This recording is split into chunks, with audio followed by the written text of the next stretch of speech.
안녕하세요. 말씀의 거리 718번째 시간 기도하심으로 시작하겠습니다. 거룩하신 주님 감사합니다. 주님의 말씀을 묵상합니다. 성령님께서 말씀의 조명이 되어 주시옵소서. 우리 주 예수 그리스도님의 이름으로 기도합니다. 아멘. 네, 오늘 보실 말씀은 사무엘하 12장 1절에서 15절 상반절까지의 말씀입니다. 주님께서 예언자 나단을 다윗에게 보내셨다. 나단은 다윗을 찾아와서 이런 이야기를 하였다. 어떤 성읍에 두 사람이 살았습니다. 한 사람은 부유하였고 한 사람은 가난하였습니다. 그 부자에게는 양과 소가 아주 많았습니다. 그러나 그 가난한 사람에게는 사다가 키우는 어린 암양 한 마리밖에는 아무것도 없었습니다. 그는 이 어린 양을 자기 집에서 길렀습니다. 그래서 그 어린 양은 그의 아이들과 함께 자라났습니다. 어린 양은 주인이 먹는 음식을 함께 먹고 주인의 잔에 있는 것을 함께 마시고 주인의 품에 안겨서 함께 잠을 잤습니다. 이렇게 그 양은 주인의 딸과 같았습니다. 그런데 그 부자에게 나그네 한 사람이 찾아왔습니다. 그 부자는 자기를 찾아온 손님을 대접하는데 자기의 양떼나 소떼에서는 한 마리도 잡기가 아까웠습니다. 그래서 그는 그 가난한 사람이 어린 암양을 빼앗아다가 자기를 찾아온 사람에게 대접하였습니다. 다윗은 그 부자가 못마땅하여 몹시 분개하면서 나단에게 말하였다. 주님께서 확실히 살아계심을 두고 맹세하지만 그런 일을 한 사람은 죽어야 합니다. 또 그가 그런 일을 하면서도 불쌍히 여기는 마음이 전혀 없었으니 그는 마땅히 그 어린 암양을 4배로 갚아주어야 합니다. 자, 이런 것들을 보면은 다윗의 판단력이 그렇게 흐려져 있지는 않습니다. 그런데 자신이 짓는 죄에 대해서만 눈이 어두워져 있었던 것 같습니다. 7절 계속 보면요. 나단이 다윗에게 말하였다. 임금님이 바로 그 사람입니다. 상당히 위험한 말이죠. 나단은 그만큼 하나님의 말씀을 전하는 것에 생명을 걸고 있는 것입니다.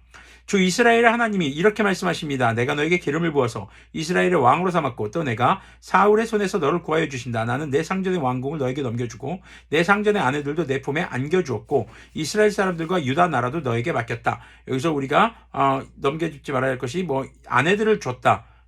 일부 다처제가 하나님께서 그러면 주신 제도다. 그런 제도는 아닙니다. 다만 그때 사회 통념적인 부분에 있어서 하나님께서 지금 그러셨다는 거고 하나님은 지금 다윗에게 모든 것을 허락하셨다라는 것입니다. 왕으로서.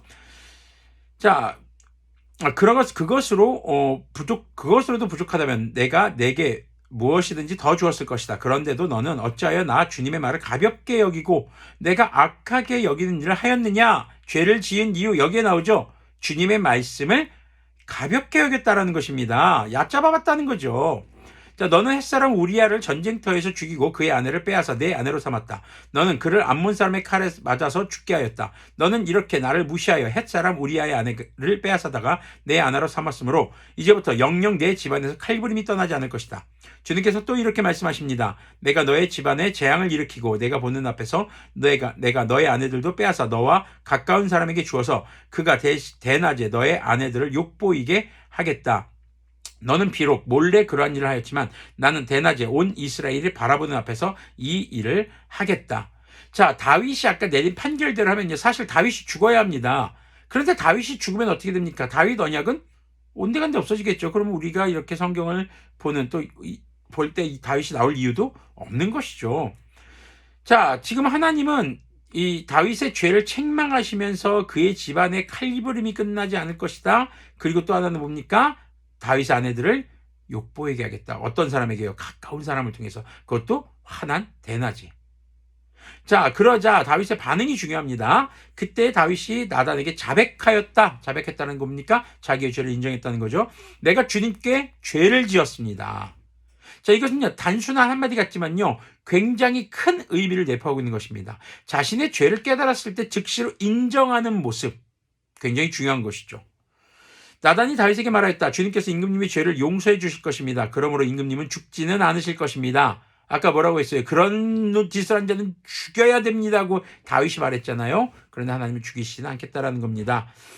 어쩌면 이것이 회개하지 않았다면 죽었을 것입니다. 그러나 임금님은 이번 일로 주님의 원수들에게 우리를 비방할 빌미를 주셨으므로 밧세바와 임금님 사이에서 태어난 아들은 죽을 것입니다. 나단은 자기 집으로 돌아갔다. 자, 다윗이 자신이 죄를 지었고 그 죄를 은폐하기 위해 더 큰 죄를 지었었고 만약에 여기서 회개하지 않는다면 정말 죽을 죄를 짓게 되는 거죠. 다윗이 왜 죄를 지었을까요? 하나님은 뭐라고 말씀하십니까? 바로 주님의 말씀을 업신여겼기 때문이라고 말씀하십니다. 우리가 주님의 말씀을 언제 업신여기게 될까요? 첫 번째, 말씀을 읽지 않는 것이요. 하나님의 말씀인 줄 알면서 읽지 않는다는 것은 주님의 말씀을 업신여기는 것입니다. 두 번째, 주님의 말씀에 대해서 모르는 것이 있을 때 알려고 하지 않는 것이요. 질문할 수 있는 사람이 있습니다. 바로 여러분들이 영상으로 만나고 있는 저한테도 질문해 볼 수 있죠. 알려고 하지 않는 것, 가볍게 여기기 때문입니다. 주님의 말씀을, 세 번째는 주님의 말씀을 알면서도 그대로 지키지 않는 것. 그것이 바로 주님의 말씀을 업신여기는 태도이고요. 바로 그러한 주님의 말씀을 업신여기는 삶의 태도가 우리를 죄의 삶으로 이끈다는 것을 우리는 잊지 않아야겠습니다. 함께 기도하겠습니다. 거룩하신 주님 감사합니다. 주님의 말씀을 묵상했습니다. 우리가 주님의 말씀을 늘 주야로 읽고 듣고 배우고 묵상하며 주님의 말씀을 삶에 적용해 주님의 말씀을 따라 살아가는 주님의 자녀들이 되도록, 그렇게 주님의 말씀을 가볍게 여기는 자들이 되지 않도록 긍휼을 베풀어 주시옵소서. 우리 주 예수 그리스도님의 이름으로 기도합니다. 아멘. 네, 우리의 삶에 가벼워야 할 것은 우리의 체중 말고는 없는 것 같습니다. 네, 웃자고 한 얘기고요. 하지만 진지하게 들으십시오. 주님의 말씀을 가볍게 여기지 않는 그런 우리의 삶이 되기를 소망합니다.